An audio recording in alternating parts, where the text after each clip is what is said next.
ఏమని వర్ణించను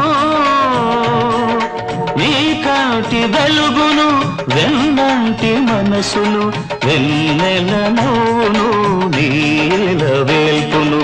ఏమని వర్ణించను పైరగాలిలాగా చల్లగా ఉంటాడు తెల్లారి వెలుగులా వెచ్చగా ఉంటాడు తీర్చిన బొమ్మల తీరైన వాడు తీర్చిన బొమ్మల తీరైన వాడు తీరని రుణమేదో తీర్చుకోవచ్చాడు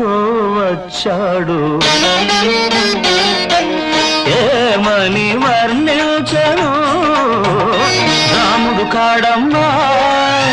నిందలు నమ్మడు కృష్ణుడు కాడమ్మా సవతులు ఉండరు